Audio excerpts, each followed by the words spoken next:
Chapter 3. That fateful autumn found nearly every day punctuated by some prank perpetrated by the terrible two.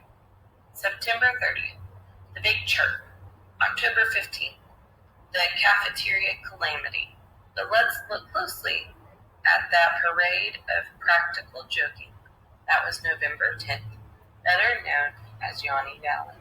Science and Letters Academy as School Picture Day. School Picture Day is strange. You probably have your photo taken all the time with cameras and phones by family and friends.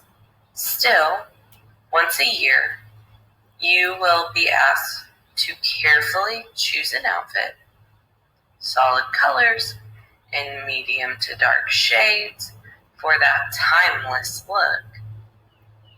Put too much product in your hair. Schedule a haircut 2 weeks before your portrait. And pick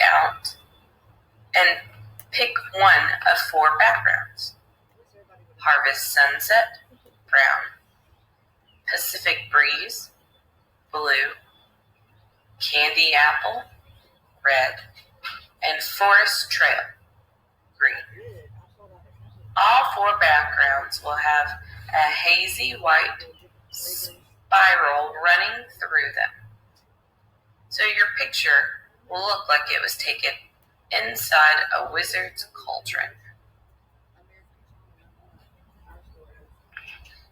You will have the option of paying extra for a 5th background, executive gray, just regular gray. And you will wonder what kind of person spends $10 to get gray. You will line up in the gym, clutching your order form, 8 wallet size, 4 desk size, 2 8x10s. You will file to the front of the line where a huge camera flashes every few seconds. A bored man with a big beard will tell you a bad joke and snap a photo that will be given to grandparents and go up on your fridge. If your family loves it, they might put the photo on mugs or mouse pads or, worst of all, cell phone cases. So you will have to look at your school picture when your mom uses her phone to take pictures of you. The best pictures capture who we truly are. School pictures capture who we are at school on a school picture day. Now sit down and smile. And don't blink. You don't want your school picture to turn out like this. Aw, man, said Stuart. The kid in the picture is Stuart.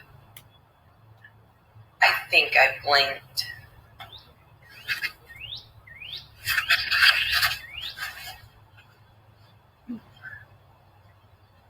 Mr. Yeager scratched his beard and looked at the camera.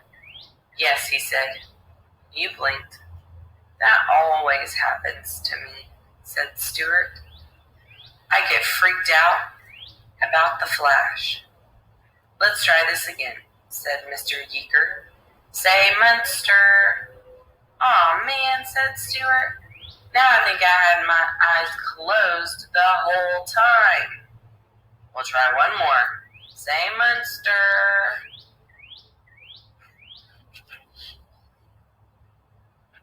Looks good, said Mr. Yeager. Cool, said Stuart. Next. Next. Next.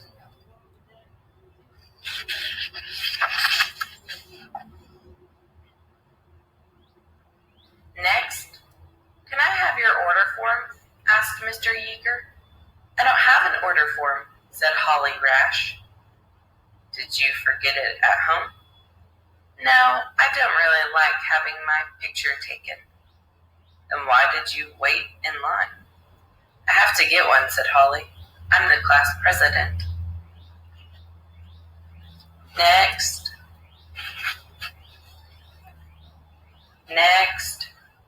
Munster, said Niles, instead of just cheese. That's very good, Mr. Eager. I remember when you made that joke last year. I think it might have been even funnier this time around. You know, I always say that's the mark of a good joke. It gets a laugh no matter how many times you hear it. Uh-huh, said Mr. Yeager. You may notice that Niles Sparks looks very different from when we last saw him. Notice the tie.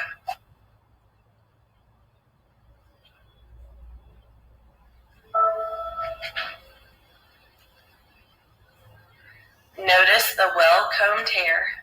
Notice the sash adoring his torso that says school helper. That's because who Niles was at school picture day or not, was a very different person from who he truly was.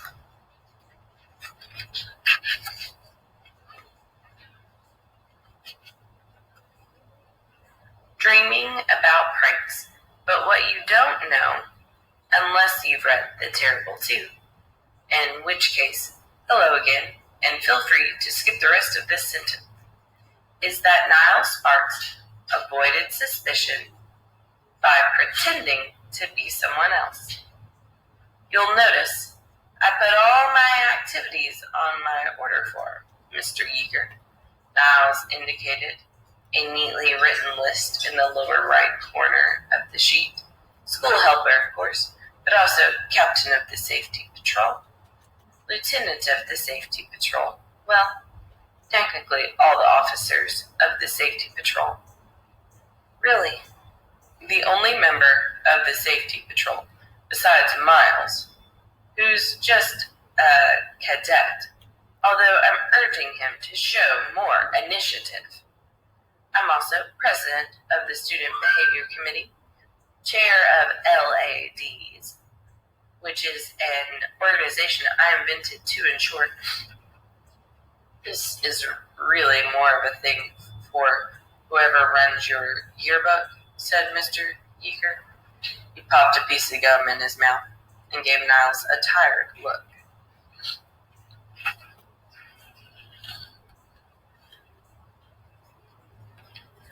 Niles knew the tired look Mr. Yeager was giving him right now. It was the look that said, there's one of these kids at every school. What Niles understood was that people love to put things, songs, and books, and other people into categories. There are so many books, and so many songs, and so many people in the world, and most of them are peculiar in one way or another. But it's a lot of work thinking about peculiar things. And so, most people just sort the world into categories.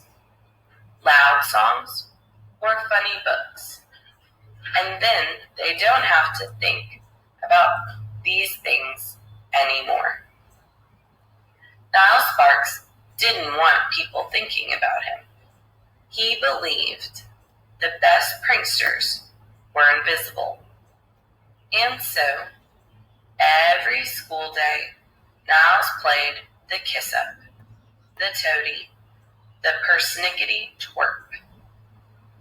Is that nicotine gum, Mr. Yeager? Asked Niles. Congratulations on quitting smoking. I hope I wasn't too hard on you last year, but I also hope that I had something to do with your decision to get healthy. You might be interested to know that you were part of what inspired me to start Yawny Valley Science and Letters Academies. First, Student Anti-Smoking Society, which I've listed on my order form in the lower right hand. Next.